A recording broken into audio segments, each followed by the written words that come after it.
नमस्कार, स्वागत है आप सभी का। आप देख रहे हैं न्यूज़ 18 इंडिया। मैं हूं आपके साथ ऋतिका सिंह। महायुद्ध में पुतिन के सबसे वफादारों में से एक कादिरफ रमजान एक अहम किरदार साबित हुए, जिन्होंने यूक्रेन में रूस का साथ देने के लिए अपने लड़ाकों की पूरी फौज उतार दी और उन लड़ाकों ने भी इस जंग में कोई कसर नहीं छोड़ी, लोगों का कत्लेआम करने से लेकर लूटपाट मचाने तक। लेकिन अब ज़ेलेंस्की ने कादिरफ के चेचन लड़ाकों से बदला लेने की तैयारी शुरू कर दी है। कहा यह जा रहा है कि एक भी चेचन लड़ाकों को उनका हिसाब चुकाए बिना यूक्रेन से जाने नहीं दिया जाएगा।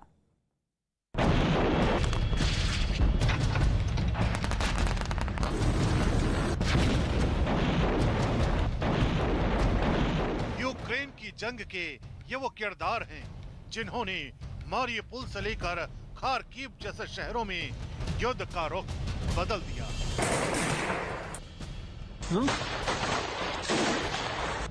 काली वर्दी वाले ये वो लड़ाके हैं जिन्होंने युद्ध में कत्ल गारत की ऐसी कहानी लिख डाली जिसे देखने और सुनने वाले दोनों सिहर उठे।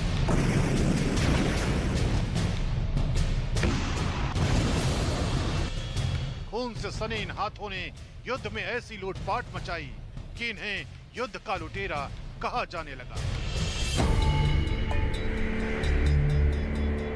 लेकिन अब यूक्रेन की जंग में चेचन के इन लड़ाकों की उल्टी गिनती शुरू हो गई है।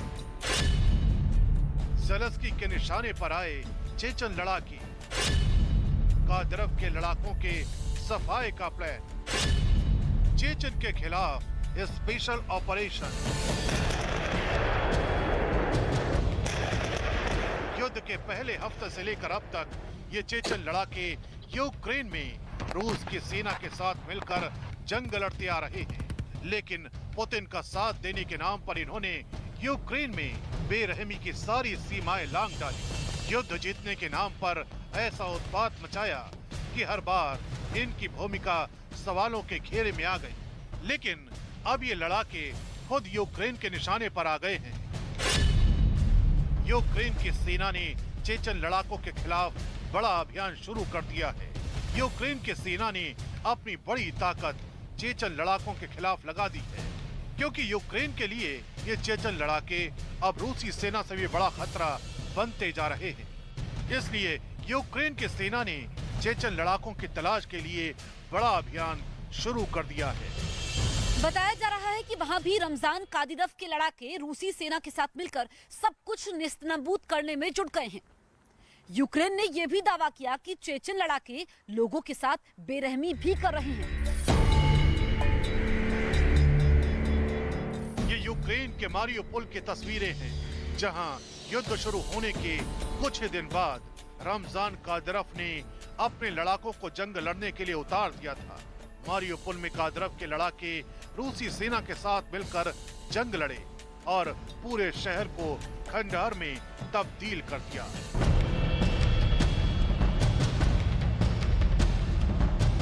यही नहीं, बोचा नरसंहार में भी चेचन लड़ाकों की भूमिका को लेकर सवाल उठे। आरोप ये लगे कि बोचा में रूसी सैनिकों के साथ मिलकर चेचन लड़ाकों ने ही वहां नरसंहार को अंजाम दिया और अब यूक्रेन की सेना चेचन के इन सारे गुनाहों का हिसाब करने की तैयारी कर चुकी है। महायुद्ध में चेचन लड़ाकों की स्थिति ऐसी हो गई है कि वो ना घर के रहे ना घाट के। यूक्रेन की सेना ने चेचन के खिलाफ स्पेशल ऑपरेशन शुरू किया और उधर इन्हें लेकर पुतिन की बेरुखी की भी खबर सामने आ रही है। दावा तो ये तक किया जा रहा है कि रूसी बेरुखी के चलते कादिरफ के कमांडोज ने पुतिन के खिलाफ ही बगावत शुरू कर दी है।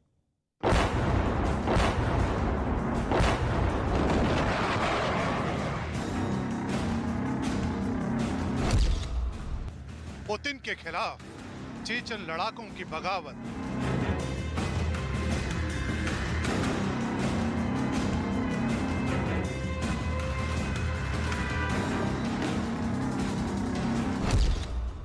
कादिरफ के लड़ाके रूस से क्यों हुए नाराज?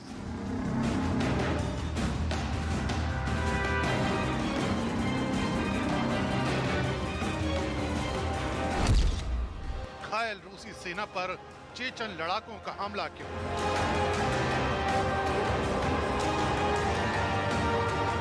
रमजान कादिरफ के वफादार लड़ाके ही पुतिन की सेना के दुश्मन बन गए। यूक्रेन की सेना के एक अधिकारी ने दावा किया है कि बुचा में कादिरव के लड़ाकों ने अपना सबसे बेरहम चेहरा दिखाया और उन्होंने रूस के कई घायल जवानों की हत्या कर दी। यूक्रेन की सेना के अधिकारी के मुताबिक जब वो बुचा गए तो उन्हें चेचन लड़ाकों की ये खौफनाक सच्चाई पता चली।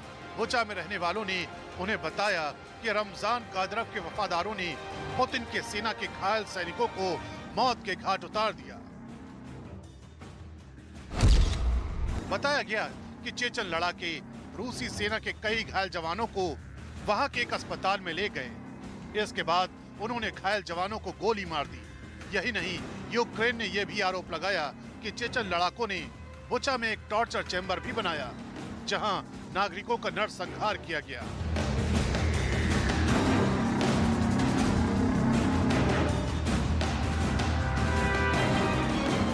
यूक्रेन की सेना के अधिकारी के मुताबिक चेचन लड़ाकों की इस बेरहमी का पर्दाफाश खुद बुचा के रहने वाले लोगों ने किया, जिन्होंने रूस के घायल सैनिकों की मदद के बजाय उन्हें मौत दे दी। उसी रूसी सेना के जवान जिनके साथ जंग की शुरुआत से ही चेचन लड़ाकों ने कंधे से कंधा मिलाकर लड़ाई की। तो आखिर ऐसा क्या हुआ जिसने कादिरव के लड़ाकों को पुतिन की सेना के ही खिलाफ कर दिया? आखिर क्यों चेचन लड़ाकों ने रूसी सेना के जवानों के ऊपर ही गोलियां बरसा दी? असल में कुछ दिन पहले ये खबरें आई कि कादिरव के वफादार यूक्रेन जंग में अपनी अनदेखी से नाराज चल रहे हैं। वो अपने कमांडर के आदेश पर रूसी सेना से कंधे से कंधा मिलाकर यूक्रेन जंग में जी जान से लड़ रहे थे ताकि जीत का सेहरा उनके सर पर बन सके। असल में कुछ ही दिन पहले ऐसी खबर आई थी कि कादिरव के वफादार यूक्रेन युद्ध में अपनी अनदेखी किए जाने से नाराज हो गए थे। वो अपने कमांडर के आदेश पर यूक्रेन की सेना के साथ जी जान से लड़ रहे थे ताकि जीत का सेहरा उनके सिर बंधे। लेकिन बताया गया कि जंग में उन्हें तीसरे दर्जे की सेना बना दिया गया।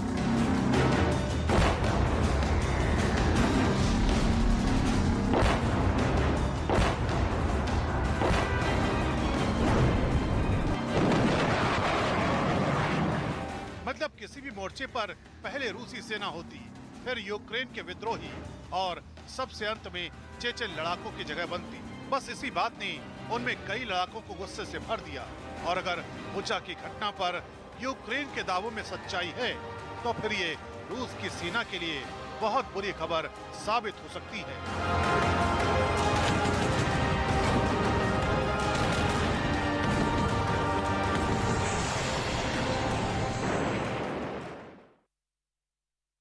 तो रूस और यूक्रेन युद्ध को अब करीब 3 महीने का वक्त हो चुका है। इस युद्ध का कोई अंत नजर नहीं आ रहा। यूक्रेन से 7 पश्चिमी देश मजबूती से खड़े हैं और इस बीच रूस ने आरोप यह लगाया है कि पश्चिमी देश रूस के खिलाफ हाइब्रिड वॉर लड़ रहे हैं, यानी हथियारों से जंग के साथ साथ रूस पर साइबर अटैक हो रहे हैं।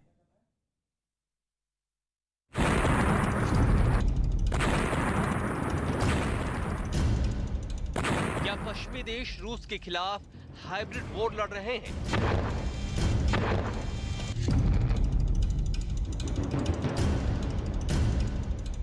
क्या रूस पर पश्चिमी देशों ने साइबर अटैक किया?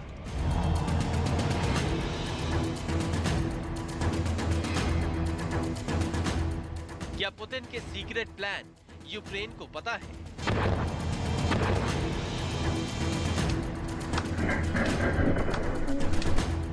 क्या रूस के खिलाफ प्रॉक्सी वॉर बना बड़ा हथियार?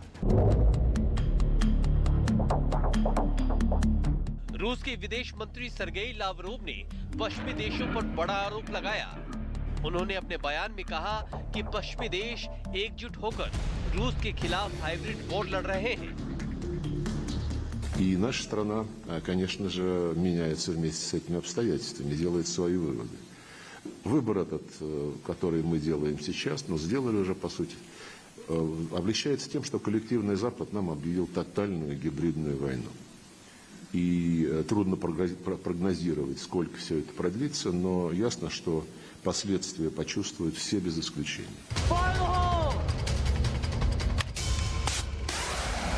दरअसल युद्ध के मैदान में लड़ाई कहने को बम और गोलों से लड़ी जाती है, लेकिन असल कामयाबी उसे मिलती है जिसका सूचना तंत्र मजबूत हो। और दावा है कि यही काम रूस के खिलाफ यूक्रेन के साथी देश जंग के दौरान कर रहे हैं। अमेरिका ने यूक्रेन को कई खुफिया जानकारियां दी हैं, जिससे रूस को नुकसान हुआ है।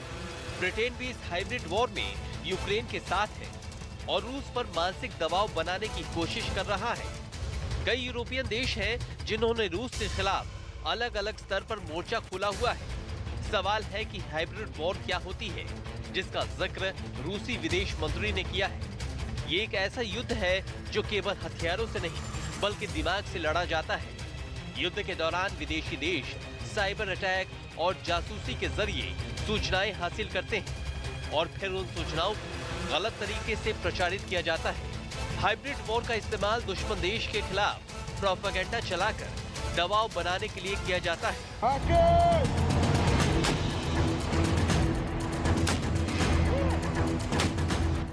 दुनिया में हाइब्रिड वॉर के जरिए ऐसा माहौल बनाया जाता है जिसमें एक पक्ष को हीरो और दूसरे पक्ष को विलन दिखाया जाता है। यानी ये एक स्लो पॉइजन की तरह काम करते हैं जो लोगों की सोच को धीरे धीरे अपना निशाना बनाते हैं। इससे पहले अमेरिकी टेक्नोलॉजी कंपनी माइक्रोसॉफ्ट ने रूस पर भी हाइब्रिड वॉर और साइबर अटैक का आरोप लगाया था, जिसे रूस ने खारिज कर दिया था।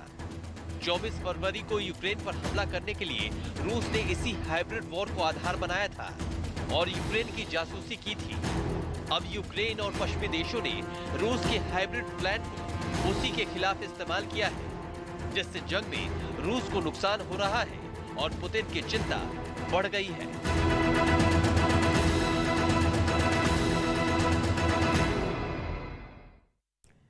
और इससे पहले अमेरिका की टेक्नोलॉजी कंपनी माइक्रोसॉफ्ट ने दावा यह किया था कि खुद रूस ने यूक्रेन के खिलाफ हाइब्रिड वॉर का इस्तेमाल किया। यूक्रेन को साइबर अटैक के जरिए निशाना बनाया गया। यह दावा किया गया कि रूस के 6 एजेंट यूक्रेन में हाइब्रिड वॉर का हिस्सा थे, जिन्होंने करीब 237 ऐसे साइबर अटैक किए जिनसे आम लोगों की जिंदगी पर बहुत बुरा असर पड़ा। यही नहीं, यह भी दावा किया गया कि कई बार साइबर अटैक और आर्मी ऑपरेशन दोनों एक साथ हुए, जिसके लिए यूक्रेन पर 1 मार्च को हुए हमले का जिक्र भी किया गया और बताया यह गया कि कैसे उस दिन एक न्यूज चैनल पर साइबर अटैक हुआ था। रूस ने खुद इस बात का ऐलान किया था कि वो यूक्रेन की संचार व्यवस्था को पूरी तरीके से चौपट कर देगा। यही नहीं, माइक्रोसॉफ्ट ने अपनी रिपोर्ट में यह लिखा है कि रूस के एजेंट ने जो साइबर अटैक किए उनमें 32% यूक्रेन सरकार की संस्थाओं पर किए गए, जबकि 40% साइबर अटैक उन संस्थाओं पर हुए थे जो यूक्रेन की इंफ्रास्ट्रक्चर इंडस्ट्री से सीधे तौर पर जुड़ी हुई थी और आर्मी से उनका सीधा संबंध था। हैरानी की बात तो यह है कि माइक्रोसॉफ्ट ने अपनी रिपोर्ट में यह लिखा कि कुछ साइबर अटैक नाटो देशों पर भी हुए। और जंग शुरू करना इंसान के हाथ में होता है, लेकिन जंग का नतीजा क्या होगा यह इंसान की हिम्मत तय करती है। कुछ ऐसा ही हो रहा है यूक्रेन में, जहां अब खबरें ये आ रही है कि राजधानी कीव ही नहीं, अब खार्किव से भी रूस पीछे हट रहे हैं। आखिर कौन है ज़ेलेंस्की के वो महाविनाशक जिनकी वजह से रूस की हालत पतली हो रही है?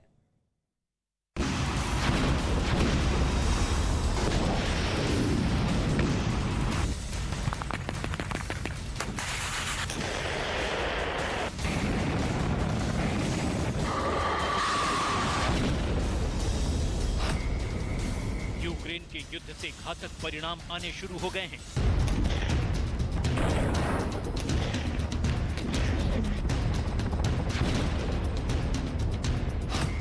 डोनबास की जिस लड़ाई पर पूरी दुनिया की निगाहें टिकी हुई थी, उस डोनबास के मैदान से भी जंग का नतीजा निकलना शुरू हो गया है।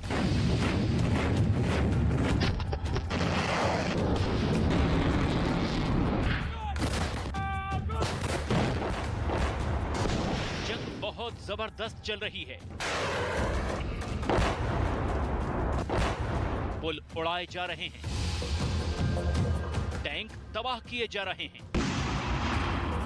इमारतें जलकर बर्बाद हो रही हैं,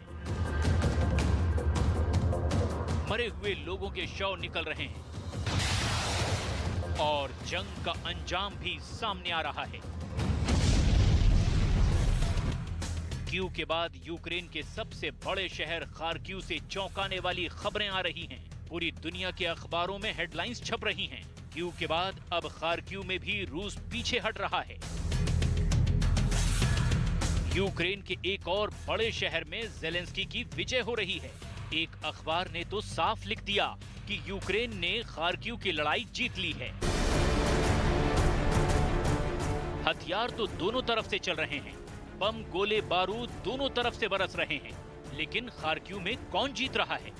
डोनबास की इस लड़ाई का परिणाम क्या निकल रहा है? किसका पलड़ा वाकई में भारी है, ये हम आपको समझाएंगे।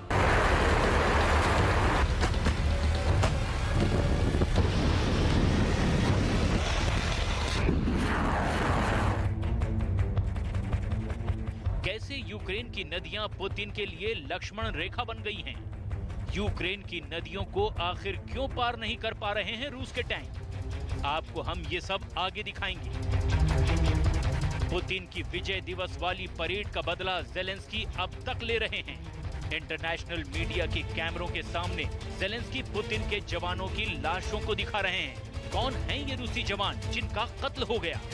इस पर आप पूरी रिपोर्ट देखेंगे, लेकिन सबसे पहले हम बात करेंगे खार्किव की।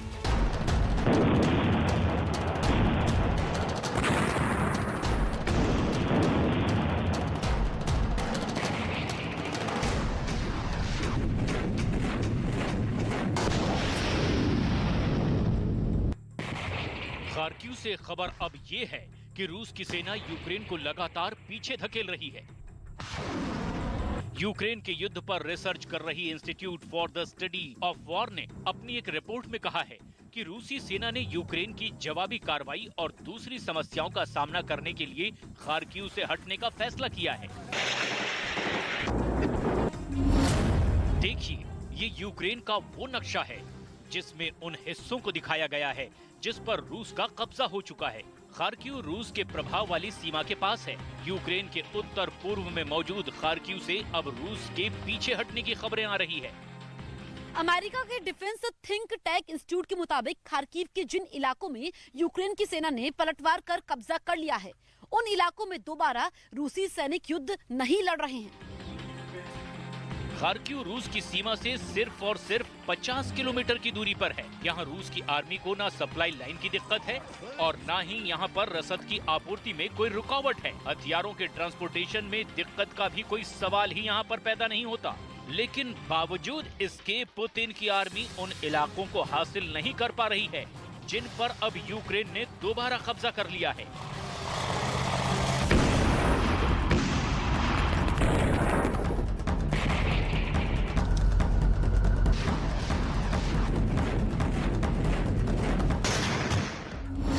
अमेरिका के डिफेंस थिंक टैंक का कहना है कि खार्किव के हारे हुए इलाकों में अब रूसी सैनिक नहीं उतर रहे हैं।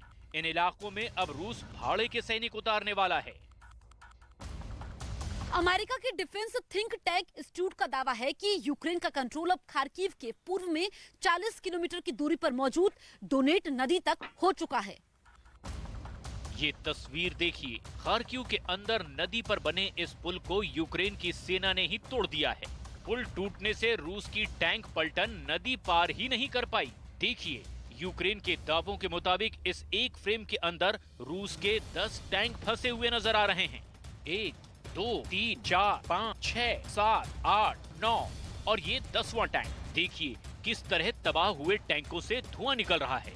1, 2 और ये तीसरा टैंक। इन तीनों जगहों पर टैंकों से धुएं का गुबार उठता नजर आ रहा है। रूस के टैंक इस वीडियो में लाचार नजर आ रहे हैं। ये तस्वीरें और खबरें पुतिन को बहुत ज्यादा परेशान करने वाली हैं। खार्किव में भी बिल्कुल वैसा ही हो रहा है जैसा कीव में हुआ था। कीव में भी इर्पिन नदी ने रूसी सेनाओं के रास्ते को रोक दिया था और अब यहाँ पर डोनेट नदी ने रूसी टैंकों की रफ्तार पर ब्रेक लगा दिया है। कीव में भी रूस यूक्रेन की नदियों वाली लक्ष्मण रेखा को पार नहीं कर पाया था। ये कीव के पास बहने वाली इर्पिन नदी है और इस नदी में कितने टैंक फंसे हुए हैं आप जरा इन्हें गौर से देखिए। 1, ये 2, 3, 4 और ये 5। जैसे खार्किव में डोनेट नदी ने खार्किव की सुरक्षा की है, वैसी ही इर्पिन नदी ने भी कीव की सुरक्षा की। यूक्रेन की राजधानी कीव के उत्तर में रूस की सेना को धीमा करने के लिए ज़ेलेंस्की की फौज ने कई बांध ही उड़ा दिए। जैसे ही ये बांध तोड़े गए, इर्पिन नदी का पानी कई किलोमीटर तक फैल गया। इस वजह से रूसी फौजों का भारी भरकम काफिला क्यू के अंदर दाखिल नहीं हो पाया, बल्कि इस विशाल नदी इरपिन में ही फंस कर रह गया। जब इरपिन नदी के पानी ने क्यू के पास मौजूद गांवों की जमीन को गीला कर दिया, तब पुतिन की आर्मी के तमाम टैंक और बख्तरबंद गाड़ियां जमीन गीली होने की वजह से वहीं फंस गईं। और इसके बाद ज़ेलेंस्की की आर्मी ने शुरू किया बेहद खतरनाक खेल। इन फंसे हुए रूसी काफिले को ट्रैक करने के लिए यूक्रेन की आर्मी को किसी ड्रोन की जरूरत भी नहीं पड़ी। बेहद आसानी से यूक्रेन की फौजों ने रूसी टैंकों को नेस्त नाबूद कर दिया।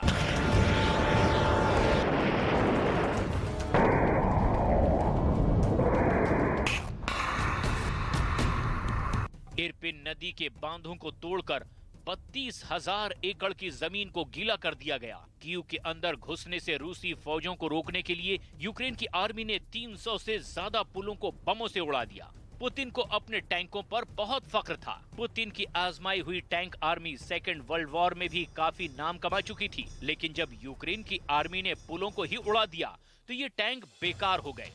इनके पास वापस लौटने के अलावा कोई रास्ता ही नहीं बचा। पुतिन के टैंक भले ही खार्किव के अंदर एंट्री न कर पाए हों, लेकिन पुतिन की मिसाइलें आसमान के रास्ते खार्किव में तबाही बरपा रही हैं।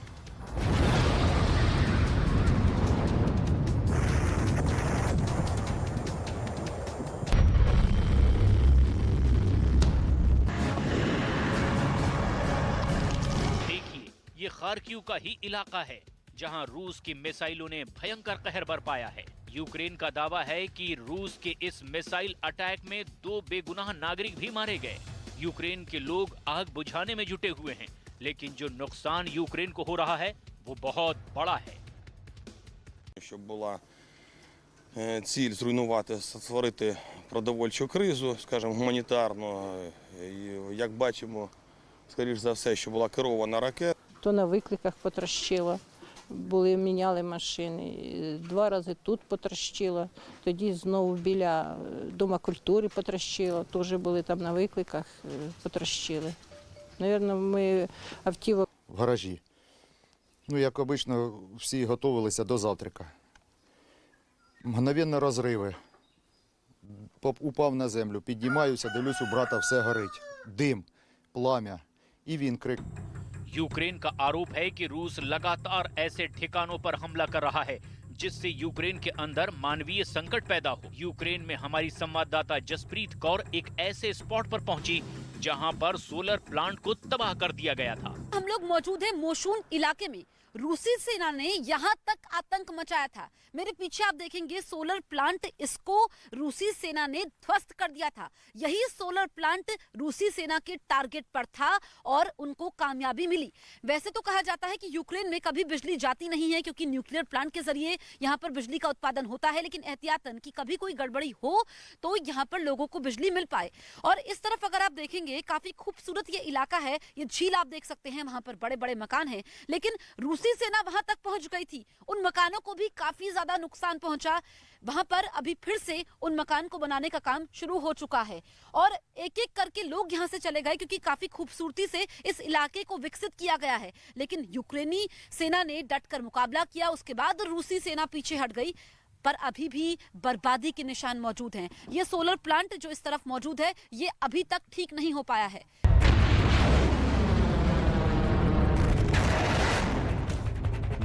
लेकिन जंग अभी खत्म नहीं हुई है। खार्किव में अब सड़कों पर गन टू गन बैटल हो रहा है। गांवों और मोहल्लों के अंदर, अपार्टमेंट्स में और तमाम जगहों पर रूस और यूक्रेनी सैनिकों के बीच डायरेक्ट फाइट चल रही है। अब तक यूक्रेन के सैनिकों ने खार्किव के कई गांवों में रूसी सैनिकों को पीछे धकेल दिया है।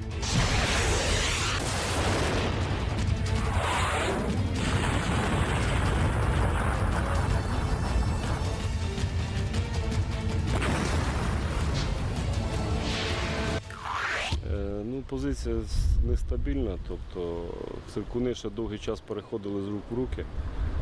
Тобто наші займали їх, вибивали оттуда артилерію, потім вони заходили, їх оттуда звідти вибивали. Хорошо. В основном очень радует то, что давим оккупанта немножко на их территорию. Хочется уже, конечно, закончить это все. Хочется домой. Хочется к семье. которая на нынешний момент находится под оккупацией. Я сам из города Купянска. Как бы, в принципе, как-то так. Настроение боевое, очень, весьма.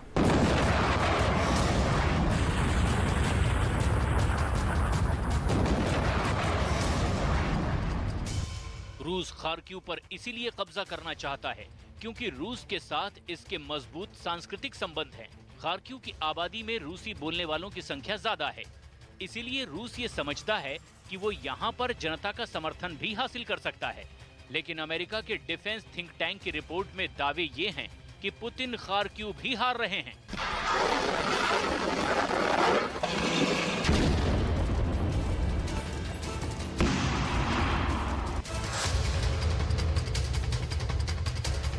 यूक्रेन की बढ़त की सबसे बड़ी वजह यह है कि अब अमेरिका और नेटो देशों ने यूक्रेन को भारी हथियारों की सप्लाई शुरू कर दी है और इसमें सबसे अहम है ये 155 mm howitzer artillery gun. Ukraine के सैनिकों को अमेरिका की ओर से बाकायदा इन होवित्जर तोपों को इस्तेमाल करने की ट्रेनिंग भी दी गई है ताकि यूक्रेन के लड़ाके दुश्मन रूस पर अचूक निशाना लगा सके। 1 2 3 4 5। इस तोप के 30 किलोमीटर के दायरे तक कोई भी दुश्मन बच नहीं पाया।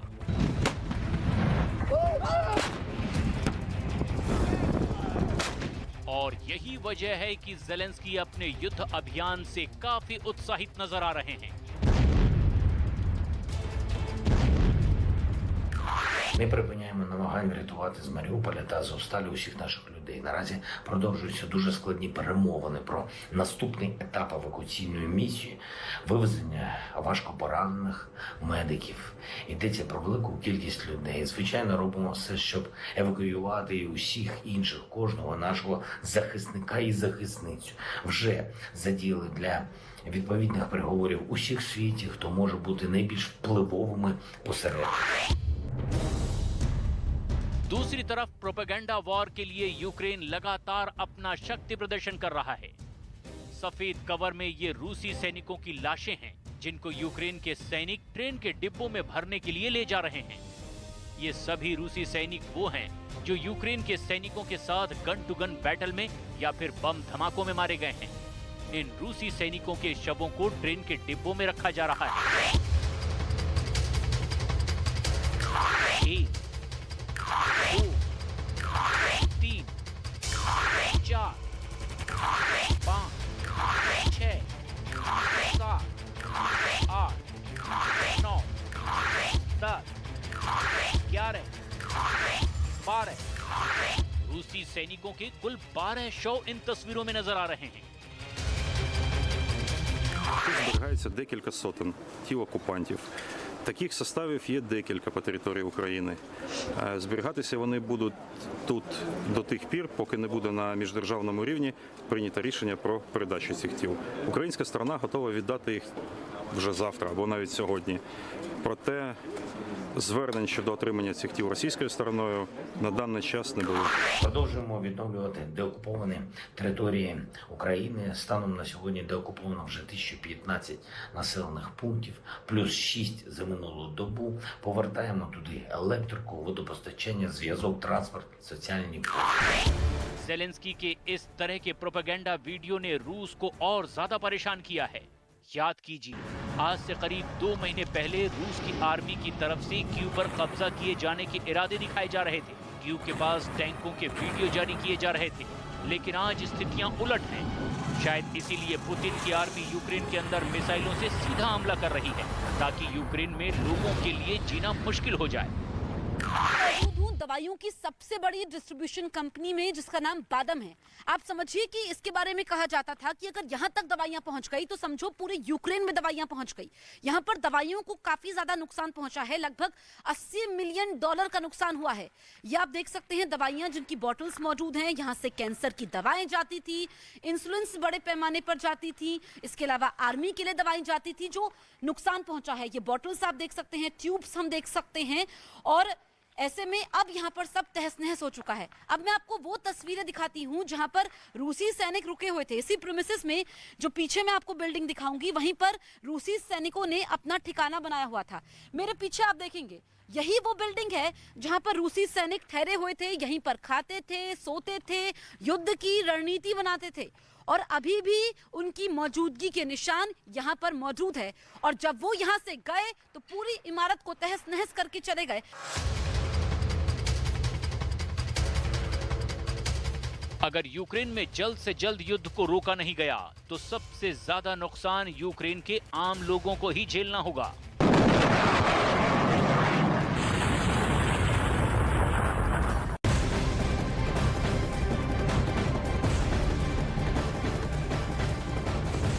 और इस वक्त एक बड़ी खबर आपको बता दें, यूक्रेन पर रूस ने हमले एक बार फिर तेज कर दिए हैं। जमीन पर सेना को कवर देने के लिए हेलीकॉप्टर का सहारा लिया जा रहा है। रूस की तरफ से इसका एक वीडियो भी जारी किया गया। वीडियो में हेलीकॉप्टर सैन्य काफिले को कवर देते हुए दिखाई दे रहे हैं। एयर कवर देने का ये वीडियो जारी किया गया है। इस वक्त ये बड़ी तस्वीर आप देखिए, यूक्रेन पर रूस ने हमले तेज कर दिए हैं। जमीन पर सेना को कवर देने के लिए हेलीकॉप्टर का सहारा लिया जा रहा है, जिसका वीडियो जारी किया गया। रूस की तरफ से ये वीडियो एयर कवर देते हुए किस तरीके से ये हेलीकॉप्टर नजर आ रहे हैं रूस के। एक तरफ यूक्रेन पर लगातार हमले तेज रूस की सेना करती हुई नजर आ रही है, तो दूसरी ही तरफ ये कवर देते हुए हेलीकॉप्टर्स रूस के, जिसका वीडियो रूस की तरफ से जारी किया गया।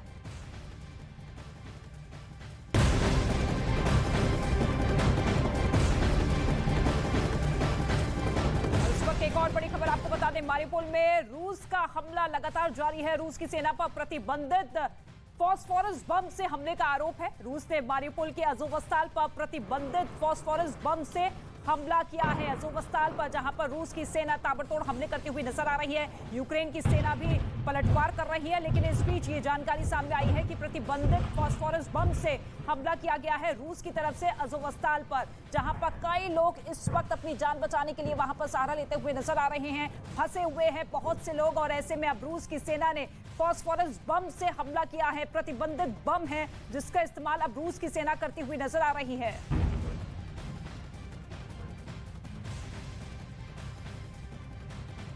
तो यूक्रेन जंग और ताइवान के साथ तनाव की खबरों के बीच चीन की सेना का एक बड़ा युद्ध अभ्यास सामने आया है, जिसकी तस्वीरें भी हम आपको दिखाएंगे। लेकिन फिलहाल ये बड़ी खबर, चीन की सेना का बड़ा युद्ध अभ्यास सामने आया है। यूक्रेन जंग और ताइवान के साथ तनाव की खबरों के बीच चीन की सेना का एक ये बड़ा युद्ध अभ्यास का वीडियो सामने आया है। चीन जो कि लगातार रूस को अपना समर्थन देता हुआ नजर आया है और ऐसे में चीन की सेना ये बड़ा युद्ध अभ्यास करती हुई चीन और ताइवान के बीच लगातार तनाव बढ़ रहा है और ऐसे में ताइवान के मसले पर रूस उसका साथ दे अमेरिका के खिलाफ, इसको लेकर चीन लगातार रूस की तरफ अपना हाथ बढ़ाता हुआ नजर आ रहा है और ऐसे में चीन का ये बड़ा युद्ध अभ्यास, जिसकी तस्वीरें, जिसका वीडियो सामने आया।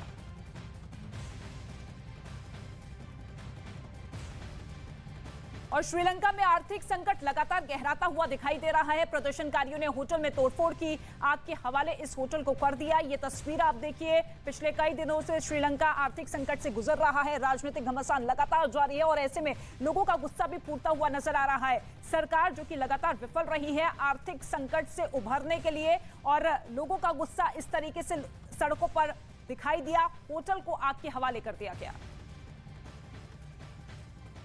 श्रीलंका हिंसा की कुछ ऐसी अनदेखी एक्सक्लूसिव तस्वीरें आपको न्यूज़ 18 इंडिया में हम दिखाने वाले हैं जो आपने अब तक नहीं देखी है।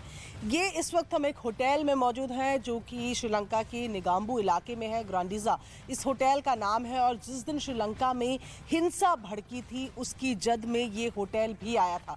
अब ये तस्वीरें देखिए कि जिसमें मैं फ़िलहाल चल रही हूँ, ये पूरी राख है क्योंकि इस पूरे होटल को आग के हवाले कर दिया गया। तस्वीरें देखिए, ये शैंडिलियर आपको नज़र आ रहा है जिसे ऊपर से नीचे तोड़कर फिर जलाया गया है। इसी तरीके के इस बड़े से हॉल में आपको 3 शैंडिलियर दिख रहे हैं जिनको इस तरीके से यहाँ जलाया गया है। ये एक बड़ा बैंक्वेट हॉल था जिसको आग के हवाले लोगों ने किया। लोगों ने यहाँ पर, एक हिंसक भीड़ ने आकर पहले यहाँ पर तोड़फोड़ की और उसके बाद जो कुछ हाथ लगा उस पर आग लगा दी। ये आप देख रहे हैं 3 बैंक्वेट हॉल यहाँ पर हैं जहाँ पर शादियाँ होती हैं, यहाँ के फंक्शंस होते हैं, उन सबको आग के हवाले कर दिया गया है। ऊपर तक अगर आप देखेंगे तो सिर्फ स्ट्रक्चर ही नज़र आ रहा है बाकी हर चीज़ जलाकर राख कर दी है। थोड़ा सा बाहर की तरफ अब जब आते हैं तो आप देखेंगे कि आपने देखा होगा शादियों में इस तरीके की ग्रैंड चेयर्स को रखा जाता है, तो उसको भी जलाने की कोशिश यहाँ की गई। आधी जली हुई ये चेयर आपको यहाँ पर नज़र आ रही है।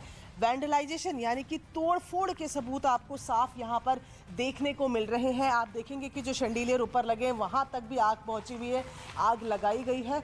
अभी पीछे तक यहाँ पर इन कमरों में क्योंकि अंधेरा है जिसकी वजह से दिख नहीं रहा है, लेकिन पूरे होटल में आग लगा दी गई। ये उस दिन की बात है जब श्रीलंका में हिंसा भड़क रही थी, जब हमने देखा किस तरीके से पीएम हाउस में आगजनी हुई, बाकी इलाकों में तोड़फोड़ हुई। उसी में ये जो आग थी कोलंबो तक सीमित नहीं थी, कोलंबो से बाहर भी इसकी लपटें गई हैं। उसकी सीधी तस्वीरें हम आपको यहाँ दिखा रहे हैं। ये तोड़फोड़ तो हम आपको दिखा रहे हैं, आप ज़मीन में देखेंगे तो जिस तरीके से पूरा पहले तोड़ा गया है फिर आग लगाई गई है, इसके सबूत देखने को मिल रहे हैं। टूटी फूटी जगहें आपको यहाँ सारी दिख रही हैं।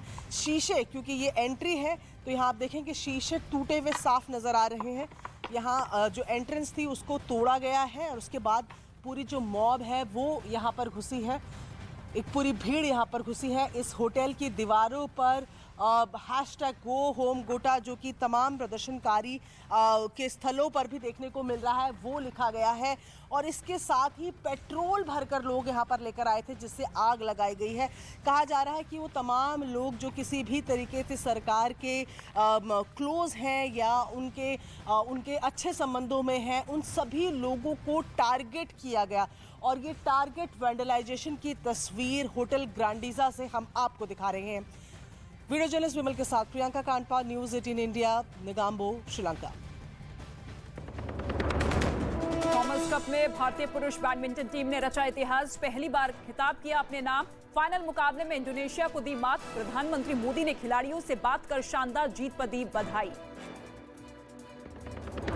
ज्ञानवापी मस्जिद में आज के दिन के सर्वे का काम पूरा। आज छत से चारों दीवारें, गुंबद और आंगन का हुआ सर्वे और वीडियोग्राफी का काम कल भी रहेगा जारी। उदयपुर में कांग्रेस के चिंतन शिविर के आखिरी दिन सोनिया गांधी ने पार्टी नेताओं का बढ़ाया हौसला, कहा कांग्रेस जरूरी वापसी करेगी और यही पार्टी का संकल्प है।